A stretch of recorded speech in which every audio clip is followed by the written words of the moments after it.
Inaasahan ng Department of Transportation DOTR, ang unang yugto ng Timog Silangang na Metro Manila Expressway, C6 Expressway na makumplito sa loob ng susunod na 2 hanggang 3 taon.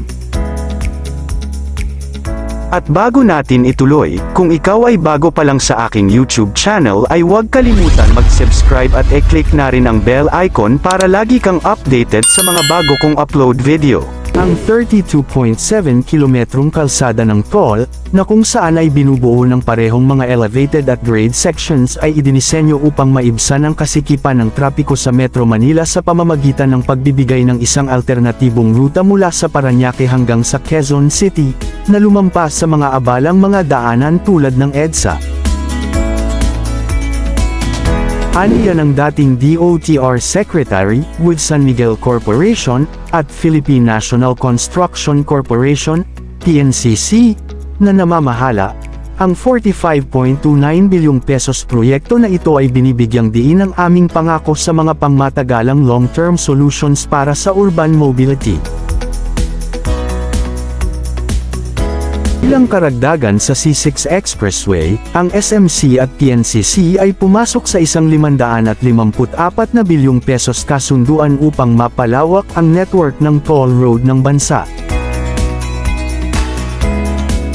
Kabilang sa mga nakaplanong pag-unlad ay ang pagtatayo ng San Pedro C6 Laguna Lake Road, na magpapalawak sa South Luzon Expressway, SLEX, mula sa San Pedro, Laguna, kasama ang baybayin ng Laguna Lake, at kumonekta sa C6 sa Taguig. Ang extension na ito ay inaasahan na mapabuti ang pagkakakonekta sa timog at silangang bahagi ng Metro Manila. Ang dalawang kumpanya ay hinahabol din ng iba pang mga pangunahing proyekto sa kalsada ng toll, kabilang ang Tanawan-Tagaytay Expressway, ang TR5 extension ng SLEX mula sa Pagbilao, Quezon, sa Sorsogon, at Sky 7, na eko-konekta ang Taguig sa Commonwealth Avenue sa Quezon City. Ang proyekto ng SLEX Toll Road 5, TR5, ay isang 4 na lane na nahahati 2x2, humigit kumulang na 417 kilometro toll road simula sa terminal point ng SLEX TR4 na proyekto sa Barangay Mayaw, Lucena City, Quezon at nagtatapos sa Matnog, Sorsogon malapit sa Matnog Ferry Terminal. Binubuo ito ng 8 na mga segment na tatakbo kahanay sa umiiral na Philippine National Railway, Maharlika Highway at Padre Burgos National Road o Quirino Highway. Naglalayo ng proyekto na ma-e-connecta ang mga lalawigan ng Quezon at Bicol, magbigay ng mas mahusay at mas ligtas na pag-akses sa mga patutunguhan ng turismo, mga ro-ro port, mga port ng isda at upang matugunan ang kasekaipa ng trapiko sa rehiyon ng Bicol. Ang mga karagdagang pagpapabuti ng infrastruktura ay kasama ang Buendia Interchange at ramp extension sa Macapagal Boulevard, pati na rin ang Sky Sham, na susundan ng pag-alay ng Pasig River. Ang SMC ay kasangkot na sa pagpapatakbo ng maraming mga pangunahing daanan, kasama na ang Tarlac-Pangasinan-La Union Expressway, ang Southern Tagalog Arterial Road, at ang Skyway System, kasama ang NAIA Expressway. Ang kagawaran ng Public Works and Highways DPWH, na mayroong isang pinagsama-samang kabuoang budget ng 2.6 trilyon pesos mula 2022 hanggang 2024, ay may 3-point solution sa ilalim ng programa ng decongestion ng trapiko, kasama dito ang High Standard Highways, HSH, and Expressways, mga bypasses at diversion ng mga kalsada at mga flyovers, interchanges at underpasses. Samantala, sinabi ng Kagawaran ng Transportasyon, DOTR, na higit sa 80 mga lokal at dayuhang kumpanya ay lumahok sa isang konsultasyon sa iminungkahing 133.6 bilyong pesos Metro Rail Transit Line 4. Ang pulong ay nakatuon sa papel ng pagkonsulta sa pamamahala ng proyekto para sa bagong ganap na elevated na railway ng mass transit system, na magsisilbi sa silangang bahagi ng Metro Manila at ang mataas na mga populasyon na lugar ng Rizal Province.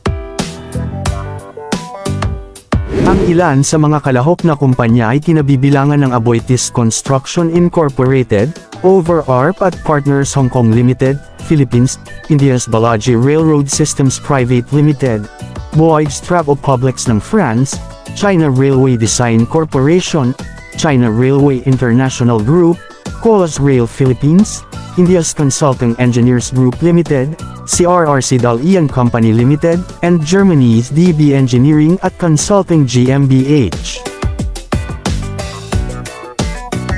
Ang iba pang mga kalahok ay ang Japan's DIA Nippon Engineering Consultants Company Limited, South Korea's Dowa Engineering, Thailand's Dorsch Consult Asia Company Limited, Eptasa Servicios de Ingenera, SL from Spain, Hastenung from Netherlands, Hyundai Engineering at Construction Company Limited, HSS Engineering at Construction Company Limited from Malaysia, among others.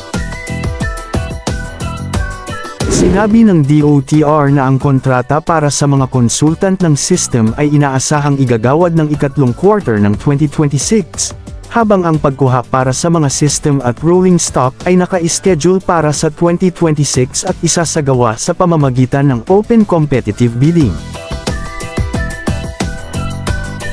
Sinabi ng DOTR na aktibong nagtatrabaho ito sa pagkuha ng right-of-way para sa linya ng MRT4 project mula noong 2021.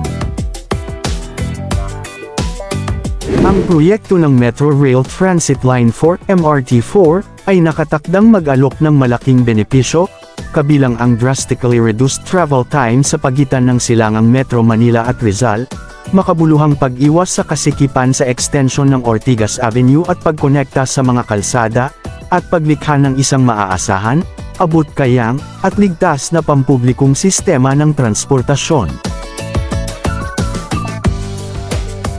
Mapapalakas din ito ang lokal na ekonomiya sa pamamagitan ng pagpapabuti ng pag-access para sa mga residente at manggagawa, pag-aalaga sa pag-unlad ng lungsod, at paglikha ng mga oportunidad sa pagtatrabaho sa panahon ng pagtatayo at operasyon nito.